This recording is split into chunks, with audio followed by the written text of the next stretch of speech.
እንደምን ቆያችሁ፣ እንደምን ከረማችሁ። ይህ ሁለተኛው ቪዲዮ ነው። በተለይ ከውጭ ሀገር ሕክምና ጋር የሚያያዙ ጉዳዮችን ከእናንተ ጋር ሼር የምንደራረግበት በተለይ እንደ ሀገር ትላልቅ ሆስፒታሎች ላይ እና አፖሎ የተለያየ አካባቢ ላይ በደልሂ የሚሆን ሙምባይ አካባቢ የሚሆን ምክንያቱም አፖሎ ሆስፒታልስ ናቸው። በጣም ብዙ አካባቢ ላይ የተለያዩ አይነት ሆስፒታሎች ነው ያላቸው። ማንኛውም አይነት ሕክምና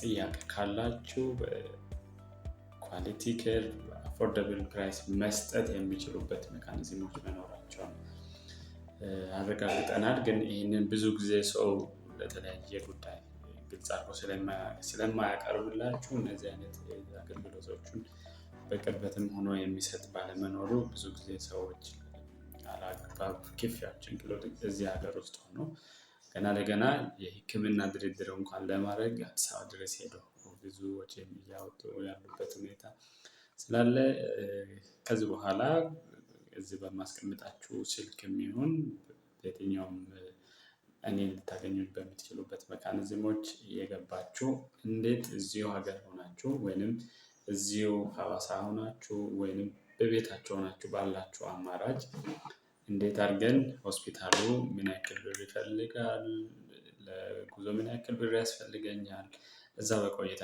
ምን አይነት ሁኔታዎች ይገጥሙኛል፣ ምን ያስፈልጉኛል የሚሉ ጥያቄዎችን እዚሁ ሆናችሁ አግኝታችሁ ለሕክምናችሁ ብቻ መዘጋጀት እንዳለባችሁ የሚያሳይ እገዛ ላደርግ የተነሳው ስለሆነ ይህ ቪዲዮ ለሁሉም ሰው ጋር እንዲደርስ ሼር እንድታደርጉልኝ እና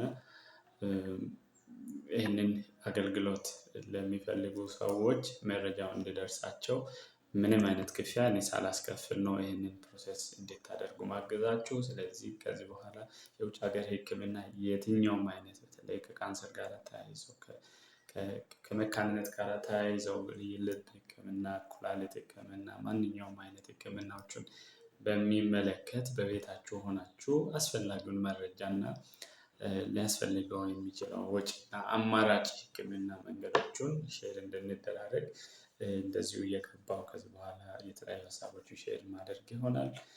ስለምታግዙኝ እና ይህን ቪዲዮ ብዙ ሰው ጋር እንዲደርስ ኮፒ ሊንክ ሼር እንድታደርጉ እላለሁ። አመሰግናለሁ።